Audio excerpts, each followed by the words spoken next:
Hello नमस्कार साथियों, मैं रमेश कुमार नित्या क्लासेज में आपका स्वागत करता हूं। आज कंपाउंड इंटरेस्ट यानी चक्रवृद्धि ब्याज के कुछ कॉन्सेप्ट के बारे में बात करेंगे। अगर आपको यह वीडियो अच्छा लगेगा तो प्लीज़ इस वीडियो को लाइक एवं सब्सक्राइब कर दीजिएगा।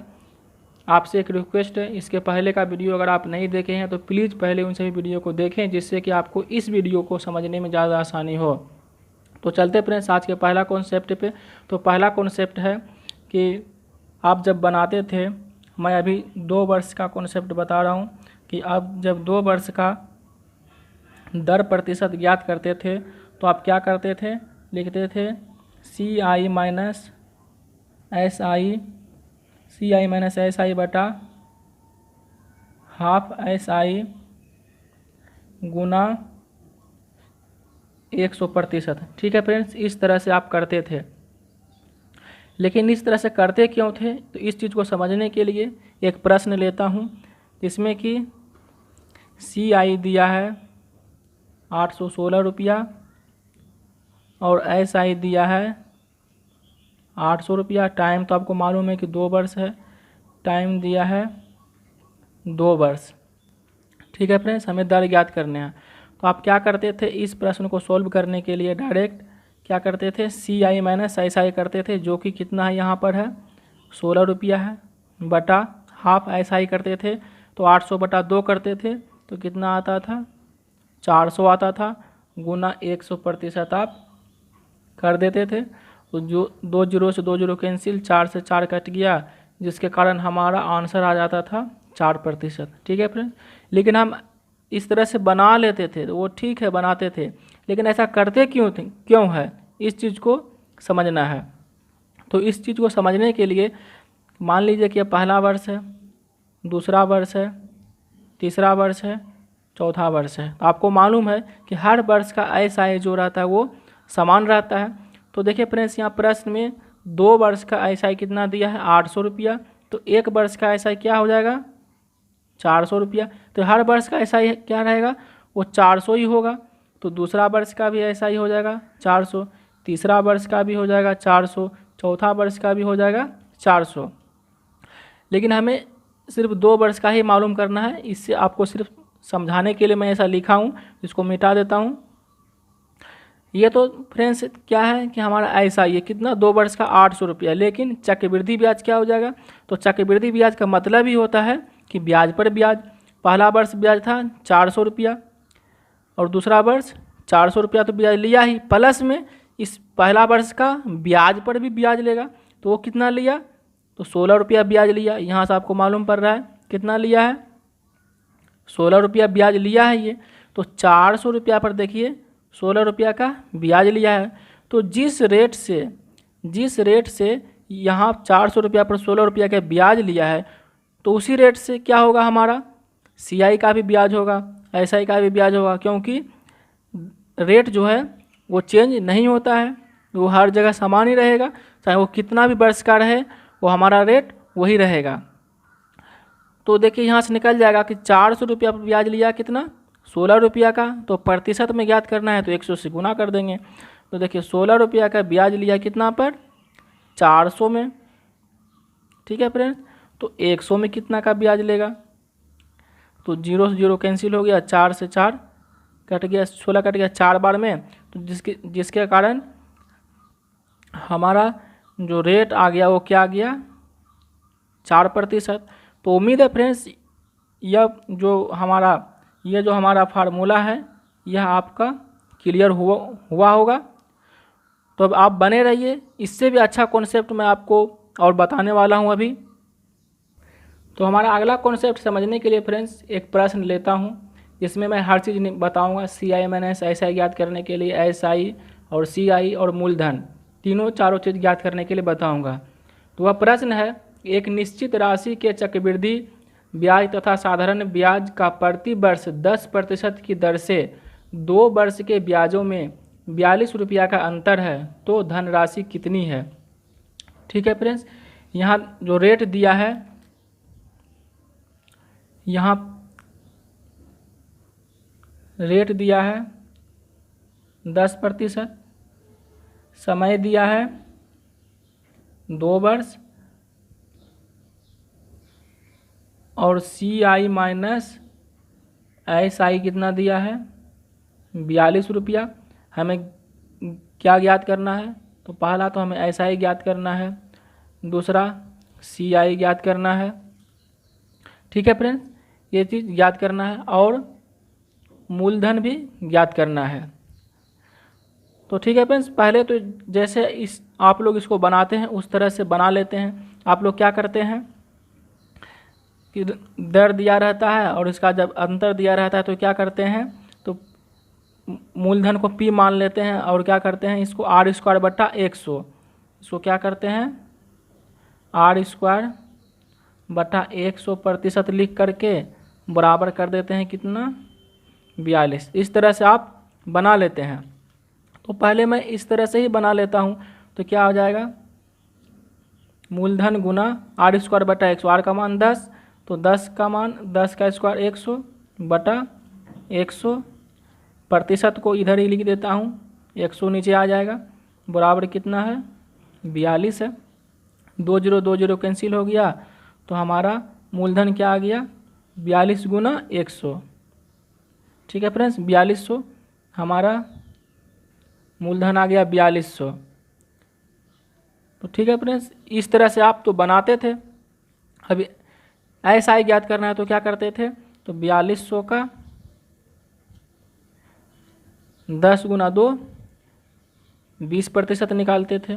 4200 का 20%, तो प्रतिशत से 2 0 कैंसिल हो गया, क्या हो गया 42 दूनी 840 हो जाएगा, ये 420 दूनी 840, तो हमारा SI क्या हो गया 840 रुपया हो गया। ठीक है फ्रेंड्स, अगर हमको CI ज्ञात करना है तो इसका अंतर दिया है 42 रुपया, तो इसमें 42 रुपया को ऐड कर देंगे तो क्या हो जाएगा 882 रुपया हो जाएगा हमारा CI। तो इस तरह से आप इसको सॉल्व कर लेते थे। लेकिन मैं जो बताने वाला हूँ वो चीज़ देखिए, वो चीज़ हर जगह काम में नहीं आने वाला है। तो कहाँ काम में आएगा वो देखिए। तो जहाँ भी रेट का मान यानी दर प्रतिशत का मान 1/T के रूप में आता हो, जैसे कि इस 10% का मान आया है, इस 10% का मान कितना आया है 1/10 होता है, फ्रैक्शन में 1/10 होता है सिर्फ उसी के लिए। तो इसको क्या मान, ये क्या हो जाता है 2 वर्ष के लिए, ये हो जाता है CI माइनस SI हो जाता है। इसको क्या माने हैं T माने हैं। ठीक है, तो देखिए, तो सबसे पहला कॉन्सेप्ट क्या हो गया कि CI minus SI is equal to क्या हो गया 1 हो गया, कोई दिक्कत नहीं। और SI ज्ञात करना है तो क्या हो जाएगा 2 गुना T हो जाएगा।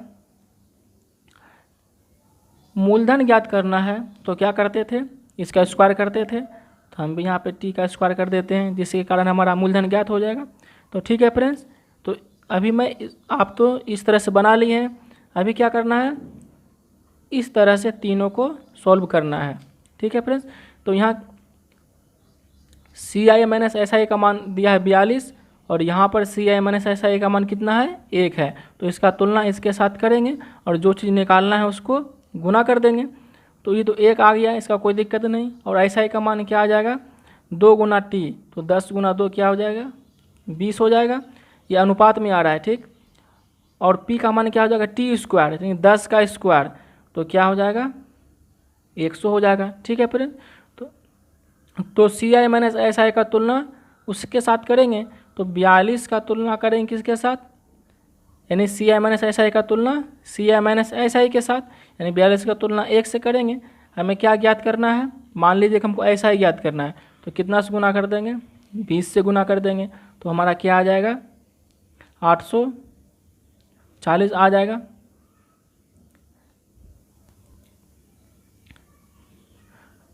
$840 आ गया। ठीक है फ्रेंड्स, अगर हमको मूलधन ज्ञात करना है, तो क्या करेंगे, तो इस 42/1 में क्या करना है 100 से गुना कर देना है, तो क्या आ जाएगा 4200 आ जाएगा। तो इस तरह से भी आप इसको बना लेंगे। आते हैं फ्रेंड्स अब 3 वर्ष वाले प्रश्न वाले कॉन्सेप्ट को सॉल्व करते हैं।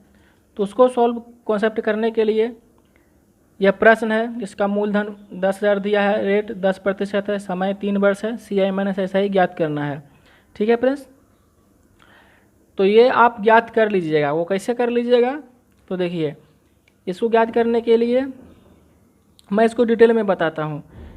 रेट कितना दिया है, 10% दिया है, तो इसका फ्रैक्शन 1/10 होता था। होल वैल्यू क्या आ जाएगा, 11/10 आ जाएगा।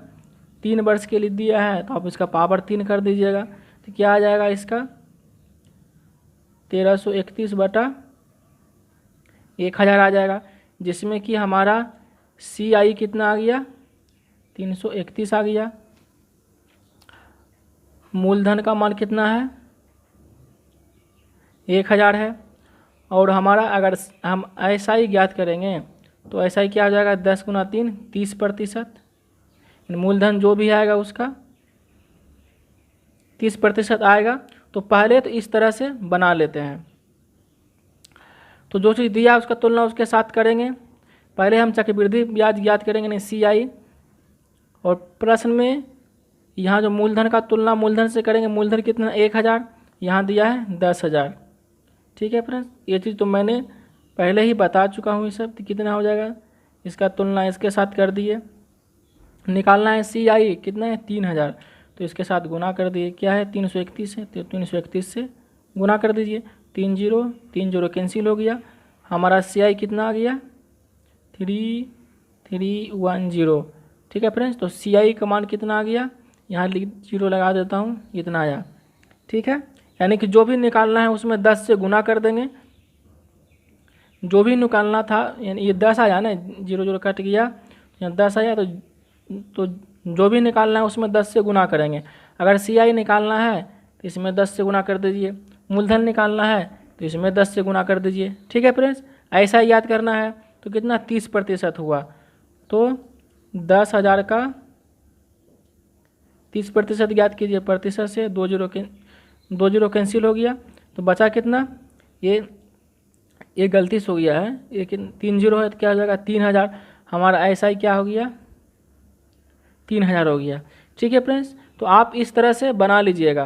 तो CI माइनस SI क्या हो जाएगा, तो 310 रुपया हो जाएगा। 3000 में 310 रुपया को माइनस कर देंगे तो क्या हो जाएगा, CI माइनस SI का मान क्या हो गया, 310 रुपया हो गया। ठीक है फ्रेंड्स, तो ये था कि आप इस तरह से प्रश्न को बना लेते हैं। ठीक, तो मैं इसको अगर थोड़ा सा आसान बनाने का प्रक्रिया थोड़ा आसान कर दूं तो आपको क्या फ़र्क पड़ता है वो चीज़ देखिए। और यह सिर्फ 1/, जिसका 1/T आएगा रेट, उसके लिए ही है, सबके लिए नहीं कीजिएगा। सबके लिए करना है तो आप इसी तरह से बनाइएगा। मैं सिर्फ थोड़ा सा आसान कर रहा हूँ। ठीक है, अगर रेट का मान 1/T के रूप में आ जाए और समय 3 वर्ष का दिया रहेगा, तो CI minus SI is equal to हो जाएगा 3 × T + 1। ठीक है फ्रेंड्स, और मूलधन क्या हो जाएगा, तो T का Q हो जाएगा।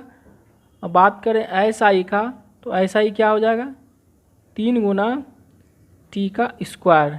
ठीक है फ्रेंड्स, तो इस तरह से बनाते हैं। तो यहाँ पर CI माइनस SI, जब इस तरह का प्रश्न रहेगा तो कुछ ना कुछ तो दिया ही रहेगा। जैसे मूलधन 10,000 दिया है, तो यहाँ पर मूलधन क्या आ जाएगा, देखिए 1/, इसका फ्रैक्शन क्या आया, 1/10 आया। तो यहाँ पर जो इसका मूलधन आ जाएगा वो कितना आ जाएगा, 10 का Q, यानी 1000 आ जाएगा। तो इसका तुलना इसके साथ करेंगे, इसका तुलना इसके साथ करेंगे। और ये भी देख लीजिए 3T + 1, तो 3T + 1 का मान क्या आ जाएगा, 10 दिया 30 + 1, ये क्या हो जाएगा 31 हो गया। और इसका क्या हो जाएगा, तो 10 का स्क्वायर, T का स्क्वायर है ना, तो 10 का स्क्वायर 10 × 10 100, 100 × 3, तो क्या हो जाएगा, यह 300 हो गया। अब जो भी निकालना है उसमें क्या करना है, 10 से गुना करना है। वो कैसे, तो मूलधन का तुलना मूलधन से। प्रश्न में मूलधन दिया है 10,000, प्रश्न में मूलधन दिया है 10,000 और हमारा मूलधन कितना आया है 1,000। ठीक है फ्रेंड्स, तो 3 0 कैंसिल हो गया तो 10 आया। तो जो भी करना है उसमें 10 से गुना कर दीजिए। तो हमारा CI माइनस SI क्या है 31, तो 31 गुना 10 कर देंगे तो क्या हो जाएगा 310 रुपया, जो कि पहले से आया हुआ है। ठीक है, अब मूलधन ज्ञात करना है तो भी 10 से गुना करना पड़ेगा, तो इसमें भी 10 से गुना कर देंगे तो हमारा मूलधन क्या आ जाएगा, तो 10,000 आ जाएगा। ठीक है फ्रेंड्स, ये भी हमारा मूलधन पहले से 10,000 आया हुआ है। अभी अगर SI ज्ञात करना है तो SI ज्ञात करने के लिए इसमें भी 10 से गुना कर देंगे तो क्या हो जाएगा 3,000 रुपया, जो कि हमारा पहले से आया हुआ है। अगर हमको CI ज्ञात करना है, CI ज्ञात करना है तो इस 3,000 में जोड़ देंगे किसको 310 को, 310 को, तो हमारा CI क्या आ जाएगा 3,310 रुपया हो जाएगा। ठीक है फ्रेंड्स, तो फ्रेंड्स उम्मीद है कि आपको यह कॉन्सेप्ट क्लियर हो गया होगा और आपको पसंद भी आया होगा। और आप ध्यान दीजिएगा कि यह जो कॉन्सेप्ट है ये सिर्फ 1/t के लिए, जिसका दर 1/t में आता है सिर्फ उसके लिए ही है, दूसरे में नहीं कर दीजिएगा। अगर 2/3 आ गया या 3/2 आया, कुछ भी आया तो उसके लिए नहीं कीजिएगा। उसके लिए आप जिस तरह से नॉर्मल तरीक़ा से बनाते थे उसी तरह से बनाइएगा। ये सिर्फ 1/t के रूप में है, उसके लिए ही है। तो फ्रेंड्स एक प्रश्न को और सॉल्व करेंगे जिसमें कि समय ज्ञात करने के लिए मैंने अभी तक नहीं बताया है, तो वो चीज़ मैं अभी बताता हूँ। समय ज्ञात कैसे करेंगे, तो चलते फ्रेंड्स एक प्रश्न लेता हूँ जिसमें कि मैं आपको समय ज्ञात करने के लिए बताता हूँ। तो प्रश्न है, कितने समय में 1,000 रुपया प्रति वर्ष 10% चक्रीय दर पर 1,331 रुपया हो जाएगा। ठीक है फ्रेंड्स, यहाँ जो मूलधन दिया है, मूलधन दिया है 1,000 रुपया, CI कहते हैं, अमाउंट दिया है कितना 1,331 रुपया, दर दिया है 10%। ठीक है फ्रेंड्स, इसमें क्या ज्ञात करना है आपको, समय ज्ञात करना है। तो समय ज्ञात करने के लिए आपको क्या करना है, इस 10% का आपको हॉल वैल्यू ज्ञात करना है। तो हॉल वैल्यू ज्ञात करने से क्या होता है, कैलकुलेशन बहुत ही आसान हो जाता है। जैसे कि रेट दिया है 10%, तो आपको मालूम है कि इसका हॉल वैल्यू क्या हो जाता है 11/10 हो जाता है। ठीक है, तो इसका हॉल वैल्यू ज्ञात करने के लिए जो भी समय दिया रहता था उसके ऊपर पावर करते थे। तो अभी समय नहीं दिया है, तो जब समय नहीं दिया है तो इसका पावर n मान लेते हैं, कोई दिक्कत नहीं। इसका मान जो है, इसका मान आगे प्रश्न में कितना दिया है 1,331, इसका मान जो दिया है मिश्रधन, ये क्या होता था हमारा मिश्रधन होता था। तो मिश्रधन के सामने मिश्रधन को रखेंगे तो हमारा मिश्रधन कितना है 1,331 रुपया है, और मूलधन के सामने मूलधन को रखेंगे। मूलधन यहाँ 10 है, जबकि मूलधन प्रश्न में कितना दिया है 1,000 दिया है, तो इसके सामने इसको रखेंगे। ठीक है, अब इसका तुलना तो नहीं कर सकते हैं, क्यों नहीं कर सकते हैं, क्योंकि इसका पावर दिया है, तो पावर का तुलना पावर से ही करना है। तो देखिए, तो पावर का तुलना पावर से करेंगे तो कैसे करेंगे, ये क्या हो जाएगा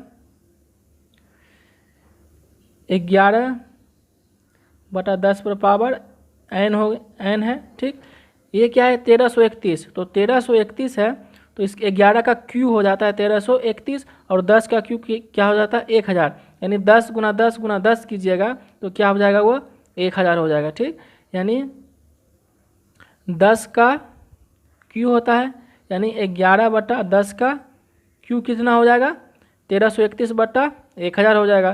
तो जिसके कारण दोनों का आधार समान है, ये दोनों क्या कट जाएगा, तो हमारा n का मान क्या आ जाएगा 3 वर्ष आ गया। तो ठीक है फ्रेंड्स, एक और प्रश्न लेता हूँ जिससे कि आपका कॉन्सेप्ट और क्लियर हो जाए। तो प्रश्न है फ्रेंड्स कि कितने समय में 7% वार्षिक दर से 30,000 की चक्रवृद्धि ब्याज 4,347 रुपया हो जाती है। ठीक है फ्रेंड्स, इस प्रश्न को बनाते हैं जिसमें कि मूलधन दिया है, मूलधन 30,000 रुपया दिया है, रेट दिया है 7% और CI दिया है 4347 रुपया। हमें ज्ञात करना है समय। तो ठीक है फ्रेंड्स, तो इसको ज्ञात करने के लिए पहले क्या करते हैं, हॉल वैल्यू ज्ञात करना पड़ता है। तो हॉल वैल्यू ज्ञात करने के लिए पहले हमको मिश्रधन ज्ञात करना पड़ेगा। यहाँ मूलधन दिया है और चक्रवृद्धि ब्याज दिया है। तो हमारा जो अमाउंट हो जाएगा यानी मिश्रधन हो जाएगा, क्या हो जाएगा 34,347 रुपया। 34,347 को दिक्कत नहीं। अब यहाँ क्या दिया है, रेट दिया है 7%। तो इसका हॉल वैल्यू 7/100, तो ये कटेगा नहीं, तो क्या है इसको डायरेक्ट कर देते हैं, क्या हो जाएगा 107/100 हो जाएगा। इसका हॉल वैल्यू ये आ गया, ठीक है। जबकि इसका जो फ्रैक्शन दिया है, फ्रैक्शन कितना दिया है, इसका मिश्रधन 34,347 दिया है और मूलधन दिया है 30,000। ठीक है फ्रेंड्स, वो कितना वर्ष का दिया ये मालूम नहीं है। जब मालूम नहीं है यहाँ पे क्या कर देते हैं, एन लिख देते हैं, तो मालूम हो जाएगा कितना वर्ष का है। तो अगर यह कट रहा है तो पहले इसको काट दीजिए। यह 3 से कटेगा, ये जो है 3 से कट जाएगा, तो नीचे आ जाएगा कितना, इतना आ गया। और ऊपर 3 से कटेगा तो 3 से 1, फिर 1 4 4 9। ठीक है फ्रेंड्स, कितना आ गया 11,449/10,000। ठीक है, तो यहाँ एक बार लिख लीजिए, क्या है 107/100 पर पावर n बराबर, अगर 11,449/1000 है तो इसका क्या, ये किसका है, ये स्क्वायर है 100। यहाँ से आपको मालूम पड़ रहा होगा कि 107 गुना 107 करेंगे तो 11,449 आ जाएगा। तो ठीक है फ्रेंड्स, तो क्या हो जाएगा यहाँ पर, तो 107/100 का इसको स्क्वायर लिख सकते हैं। तो अभी क्या है, ये दोनों कट जाएगा, जिसके कारण n का मान क्या आ गया 2 वर्ष। तो उम्मीद है फ्रेंड्स आपको यह अच्छा लगा होगा। अगर अच्छा लगा होगा, इससे कुछ सीखे हैं, तो प्लीज़ इस वीडियो को सब्सक्राइब कर दीजिएगा। देखने के लिए बहुत बहुत धन्यवाद।